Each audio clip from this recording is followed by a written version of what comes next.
Olá, amigos queridos, mais um dia, com a graça de Deus, que nos reunimos em busca de leituras, de reflexões, que nos façam elevar, que sejam alavancas de progresso intelectual e moral em nossas vidas. Rogamos assim a Deus e a Jesus as bênçãos da paz, da compreensão para o nosso dia de hoje, com a certeza do amparo espiritual junto a todos nós, nessas doces vibrações de estudo. Continuando em nosso livro, Caminho, Verdade e Vida, a lição escolhida tem como título Propriedade, número 149, e nos diz assim: é o capítulo 19 do Evangelho de Mateus, no seu versículo 22, Emmanuel utiliza esse versículo que começa: e o mancebo, ouvindo essa palavra, retirou-se triste porque possuía muitas propriedades. O instinto de propriedade tem provocado grandes revoluções, ensanguentado os povos. Nas mais diversas regiões do planeta, respiram homens inquietos pela posse material, ciosos de suas expressões temporárias e dispostos a morrer em sua defesa. Isso demonstra que o homem ainda não aprendeu a possuir. Com esta argumentação, não desejamos induzir a criatura a esquecer a formiga previdente, adotando por modelo a cigarra descuidosa, apenas convidando a quem nos lê a examinar a precariedade das posses efêmeras. Cada conquista terrestre deveria ser aproveitada pela alma como força de elevação. O homem ganhará impulso santificante compreendendo que só possui verdadeiramente aquilo que se encontra dentro dele, no conteúdo espiritual de sua vida.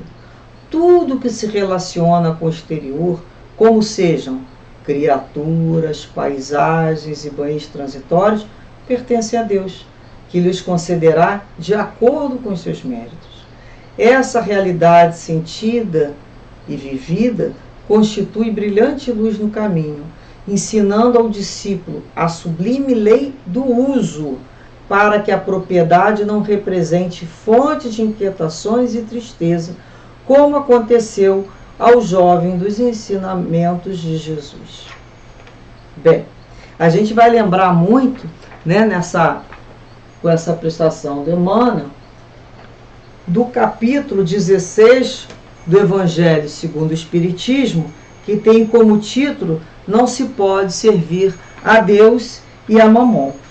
Então, todo esse capítulo fala-nos sobre essa questão da propriedade, Então, ele nos traz aqui várias parábolas e passagens para nos falar sobre a propriedade, principalmente no seu item 9, que tem como título A Verdadeira Propriedade, que nos diz assim: verdadeiramente o homem só possui como sua propriedade o que pode levar deste mundo. O que encontra ao chegar, o que deixa ao partir, ele desfruta durante a sua permanência na terra. Mas visto que é forçado a abandonar tudo isso, ele tem apenas o seu usufruto e não a posse real. Então, o que ele possui? Nada do que é para o uso do corpo e tudo o que é para o uso da alma, a inteligência, os conhecimentos, as qualidades morais. Eis o que ele traz e o que leva consigo, o que ninguém tem o poder de lhe tirar, e o que lhe servirá mais ainda no outro mundo do que neste. Ou seja, essa é uma mensagem do Espírito Pascoal. Então vamos lembrar, com todos esses ensinamentos constantes sobre propriedade, de fazermos a distinção na hora da posse. Se são bens efêmeros, transitórios, perecíveis, ou se são bens eternos. É isso que a gente tem que se preocupar. Nós precisamos viver Precisamos viver. Nós precisamos de alimento, nós precisamos lá do dinheiro para realizar a necessidade dos nossos bens básicos de sobrevivência, sem dúvida nenhuma. E em nenhum momento, né, nem Jesus, quando nos disse não se pode servir a Deus e a Mamon, lá no capítulo 16 vem toda essa passagem, é porque não podemos ter dois senhores. Ou você atende um, ou você atende o outro. O problema não é o ter. O problema é se escravizar ao objeto conquistado. É a escravidão. Então, uma coisa é o uso, a outra coisa é o abuso. Então, vocês imaginem uma vida de uma pessoa completamente voltada para as questões materiais, de possuir. No momento da desencarnação, como é que vocês acham que de uma hora para outra a pessoa vai aprender a fazer o desapego? Não, né? Ao longo da vida ela foi se acorrentando e foi olhando aquilo tudo como se fosse ela. As pessoas acabam se identificando com os bens. Isso é um grande... Ou se identificando com uma situação ou com uma outra pessoa. Eu não sou doutora, nem servidor, nem nenhuma profissão, nem esposa, nem mãe, nem filha. Não é assim que eu tenho que me apresentar para mim. Eu sou um espírito imortal. No momento, posso estar exercendo tal situação, tendo tal vida, tendo tal família, participando, sendo mãe, ou sendo filho, ou sendo irmã, enfim. Mas isso não me identifica. Por isso que às vezes a gente fala, né, que a pessoa diz assim, nossa, se arranhar aquela parede ali, fulano tem um treco, morre. Por quê? Porque ele é aquela parede, porque ele é aquela casa. Se identificou de uma tal maneira que se sujar, ela está sujando ele. Olha só que interessante. Olha como é que nós somos propensos a ter uma mente muito ainda sem disciplina. Então é quando a gente olha para o bem que Deus nos deu e a gente fala, vou usar dentro do limite, sem o abuso. Ah, então Deus me deu a possibilidade, né, de morar perto de uma bela floresta. Ah, eu vou aproveitar essa floresta, vou tomar meu banho de floresta, como se diz, de cachoeira, eu vou caminhar.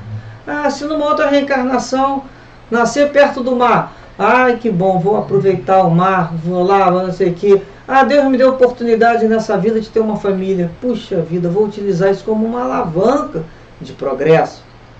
Né? Vou utilizar lá a presença dos elementos naturais bons como, assim, obrigado, meu Deus, por mais uma graça na minha vida, observando como bênção de ter uma... obrigado pela imagem que posso ver, né? Olha, tanta coisa boa. Mas aquela casa, aquela paisagem, aquela profissão, aqueles filhos queridos, aquele marido ou aquela esposa, enfim, não são meus. Nem pessoas, nem situação. Não são meus. Meu vai ser o resultado que eu fizer com aquilo ali, de bom. Ou até de ruim, que vai ficar guardado como uma experiência. Mas eu não posso me aprisionar. Então, quando a gente tem essa consciência, o problema não é ter, porque tem gente que tem bem pouco, ou quase nada, e é muito mais apegado do que muita gente que tem muito. Então, o apego está justamente na ilusão dessa propriedade. Então, Emmanuel foi muito feliz, né, de nos falar a lei do uso. E que essa propriedade não represente fonte de inquietação e tristeza, porque tem muita gente que vive para fazer conquistas e se torna uma pessoa inquieta por medo de perder. O tempo todo não descansa, não relaxa, nem sai de férias muitas vezes com medo de perder uma cadeira no trabalho, não é? Medo de perder uma amizade, medo de perder, enfim. É o medo. Coisas que não são nossas, porque o que é nosso, ninguém tira. Nunca mais. Aquilo que nós conquistamos com o nosso suor, com o nosso esforço, as nossas qualidades da inteligência, da capacidade de sentir indulgência, da capacidade de perdoar, da capacidade de renunciar, da capacidade de se resignar. Isso é aprendizado de alma que já sofre bastante tempo. Então isso é nosso, é todo esse conteúdo espiritual.